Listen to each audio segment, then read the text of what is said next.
Coba kalau kamu ketemu orang di Jakarta yang sama sekali nggak butuh kamu, dia nggak kenal kamu, nggak butuh kamu, ke depan juga nggak butuh kamu, terus kamu dikasih uang 1 juta, itu luar biasa.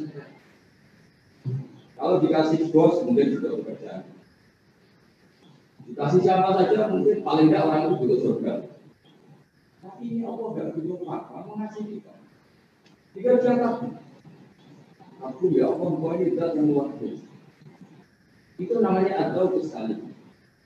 Nah, dari perasaan itu kemudian ini juga melahirkan ilmu surga. Karena Allah itu al-Ghaniyul Mutlaq. Jika lafaz-lafaz Quran atau kata-kata Quran atau firman Al-Quran yang dohirnya itu Allah butuh, maka harus ditakwil. Ditakwil itu ya ketika Allah itu mengikuti hamba-hamba, itu seakan-akan Allah itu bagian dari hamba. Namanya kalau dalam tasawuf disebut tanazulatul maula. Kalau dalam ilmu dialek disebut at-taqrib ilal afham, untuk memudahkan bisa difahami. Misalnya begini, Allah itu zat yang begitu kaya, sekaya-kayanya, tapi pernah mengistilahkan dirinya mangdzalladzi yuqridullaha qardan hasanah. Siapa yang mau menghutangi kami? Tentu Allah itu tidak pernah hutang, apalagi gajikan BPKB itu tidak akan pernah. Tapi Allah mengistilahkan siapa yang mau meminjami kami? Itu sesuai hakikat. Harta kita milik Allah, semua alam raya milik Allah. Ngapain Allah butuh pinjam? Ada lagi istilah intan surwaha yan surkum. Allah adalah al-ghaniyul mutlaq, zat yang sangat kaya. Tapi Allah mengistilahkan siapa mau menolong Allah. Padahal Allah tentu zat yang enggak butuh pertolongan. Di sini pentingnya ngaji usul fikih, ngaji ulumul lughat, ngaji isti'malul arab. Sampai itu kita akan salah. Makanya saya setuju dengan peringatan Pak Sail, akan bahaya sekali kita kalau nafsirkan Quran padahal kita tidak malian bil arabiyah, tidak kaya, tidak mutabakhir bil arabiyah. Meskipun kita pasti putus asa, kalau ingin alim betul pasti sampai innalillahi wa inna ilaihi raji'un tadi. Tapi kita semua boleh berperasaan alim, bukan karena apa-apa. Karena sebagian ulama mengatakan karena az-zahir.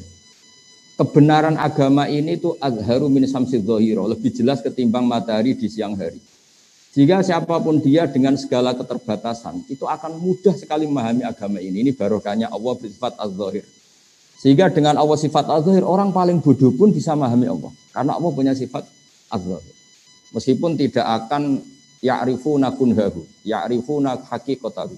Karena Allah juga bersifat al-batin, sehingga tidak tersentuh sampai hakikat. Tapi yang perlu dicatat, agama ini adalah az-zahir. Karena Allah adalah az-zahir. Maka agama ini disifati liyudhirahu ala dini kulli. Agama ini begitu jelas. Sehingga ketika kita diperintahkan Allah sujud, kita berlogika itu gampang. Kenapa harus sopan sama Allah? Sama majikan kita yang ngasih makan beberapa hari saja kita harus sopan, apalagi sama Allah. Andai kan kita diberi kontrakan gratis, dikasih makan orang gratis 1 bulan saja, terima kasih kita tidak selesai-selesai. Apalagi dikasih Allah selama-lamanya. Maka pujian yang benar adalah la nufsi tsana'an 'alaika anta kama asnita 'ala nafsi. Kita muji engkau ya Allah tidak ada habisnya. Tidak bisa terhitung pujian kita kepada engkau. Karena apa? Allah memberi kita tanpa batas. Nah, aturan-aturan atau anjuran agama supaya kita muji Allah tanpa batas ini aturan yang andekan itu tidak di atas namakan agama. Kita pun akan mengatakan itu aturan yang benar. Maka li syiddati zuhuri hadaddin, sampai ada pepatah laulam yakun maja'a bihi Muhammadun dinan lakana fi aqlin nasi hasan.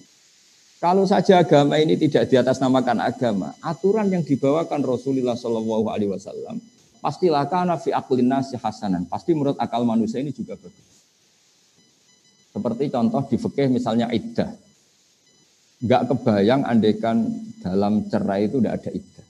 Misalnya malam masih hubungan intim, pagi bentrok, langsung cerai. Nah, itu kalau langsung dinikahi orang lain, kita nanti bingung.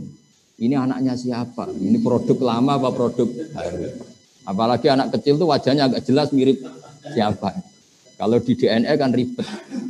Tapi barokahnya ada iddah, ada kepastian bara'atur rahmiha.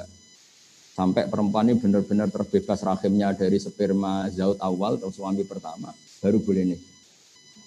Jadi iddah ini penting. Kita sebagai ahli fikih akan mengatakan setidaknya mengatakan li bara'atir rahmiha. Tapi kita ini tidak ahli fikih saja, tapi juga punya ubudiyah, punya kehambaan kepada Allah. Sehingga dalam kitab-kitab fikih masih disisakan karena dikarang oleh orang-orang yang yakhshawna Allah, orang-orang yang sangat takut Allah, disisakan aulit ta'abbud. Oke, iddah ada batasannya, yaitu misalnya mutafan ana zaujuha yang 4 bulan 10 hari. Kalau min dawatil khaid ya 3 kali masa suci, kan ada aturannya yang untuk mutallaqah. Ya, yang untuk mutallaqah min dawatil khaid itu salah satu puru. Tapi mesti ditambah aulit ta'abbud. Kenapa ditambah ta'abbud? Karena kalau enggak kita liar. Kalau fikihnya hanya libaro atirokmiyah, pasti kita liar. Ada orang diceraikan suaminya. Padahal sudah lama enggak kumpul karena suaminya di Amerika misalnya. Atau diteliti pakai USG atau pakai teknologi apa, terbukti enggak ada mani, enggak ada sperma. Kalau alasannya ini baru atirohmiyah, ini terbukti rahimnya kosong, berarti boleh kawin, enggak boleh seperti itu. Jika fikih selalu mengatakan iddah syuriat dianjurkan li baro'ati rohmiha walid ta'abbud. Nah, kenapa penting li ta'abbud? Bagaimanapun kita ini hamba Allah. Maka saya setiap ngaji itu berkali-kali bilang, inti daripada ibadah itu adalah nderekno kersane Allah. Sambil kita kalau terpaksa itu ya pura-pura alim, pura-pura tahu lah alasannya. Tapi ini hanya tahu tidak sebagai madarul illah atau madarul hukmi atau masalikul illah. Karena sekali ini jadi madarul illah berarti kalau terbukti baro'atul rahmiyah enggak perlu iddah. Itu enggak ada orang mengatakan demikian, ulama maksud saya. Harus ada li ta'abbud. Tanpa li ta'abbud kita enggak tahu loyalitas kita terhadap ketentuan Allah Subhanahu wa taala. Misalnya begini. Saya minta tolong Pak Ketua MUI, mau tak contohkan, tak suruh enggak pantas, ini Ketua MUI. Saya menyuruh, ya sudah ini terpaksa ya bahasa amar. Pak Ketua MUI saya belikan beras untuk makan hari ini. Kalau enggak saya bisa mati. Itu illatul hukmi yang ekstrim. Sehingga Pak Ketua MUI bisa dengan mudah membelikan beras. Karena ini sembako, makanan pokok. Kalau enggak saya bisa mati. Suatu saat tak suruh yang enggak penting banget. Bahkan agak-agak keliru. Pak Ketua MUI saya belikan rokok. Terus dia ahli medis, ahli kesehatan. Wah, ini perintah tidak benar, maka tidak saya laksanakan. Agak pakai ilatul hukmi, maka loyalitasnya perlu diragukan.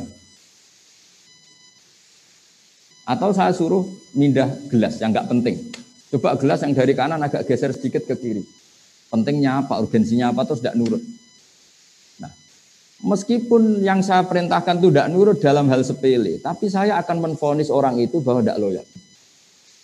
Nah, di sini pentingnya aulit ta'abbud. Meskipun sudah jelas baro'atul rahmi, kita tetap nderekno Allah ada iddah karena pokoknya nderekno kersane Allah. Kalau perempuan mutallaqah atau mutafan anda zaujuha harus ngalami iddah. Sehingga ini pentingnya benar yang dikatakan Pak Said tadi. Di antara sekian syarat al-usuli adalah mimman yattaqillah. Mimman yakhshawaha asadda. Ya, pokoknya yang asadda taqwa, yang asadda. Enggak boleh orang cerdas saja di usul fikih, harus orang takwa. Karena dengan takwa ini ada rasa ubudiyah. Kayak tadi, kalau saya punya santri yang nurut, mbok tak kongkon beli sesuatu yang nyun sewu kayak rokok pun beli. Meskipun saya tidak mensyaratkan rokok. Karena butuhnya nurut.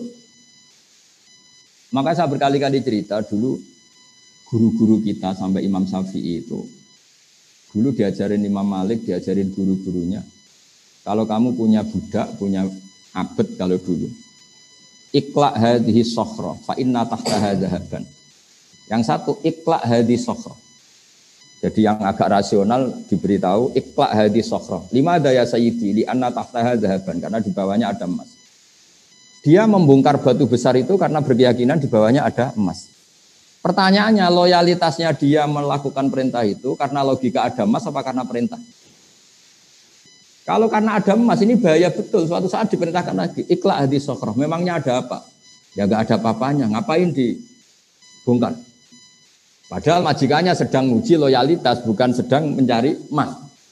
Nah, di sini selalu kita butuh di balik alasan illatul hukmi selalu ada ubudiyah.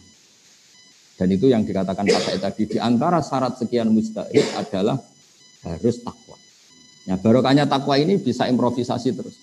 Selain cerdas ya, takwa atau tidak cerdas itu ya ruwet.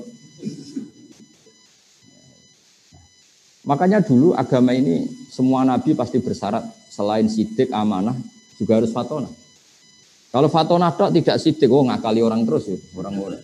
Tapi kalau amanah tok tidak fatona, diakali orang terus. Ini kan ribet. Makanya saya senang dengan urian Pak Said tadi, tapi saya mohon doa beliau karena beliau adalah alitrotu tohiroh, juga orang alim. Saya hanya mewakili sebagai orang Quran yang saya dapat barokahnya Quran, memang walaqad yassarnal Qur'ana lidzikri fahal mimudzakir. Jadi saya ingin agama ini mudah, ya mudah aplikasinya, mudah prakteknya, mudah pemahamannya. Sehingga meskipun mereka nggak ngerti ilmu usul fikih yang itu untuk gelar doktoral tadi, dan itu penghormatan bagi orang Solo Tigo, karena diterangkan ilmu yang jelimet gitu. Itu kalau nggak untuk gelar doktor nggak mungkin. Jadi bagus itu, artinya ada penghormatan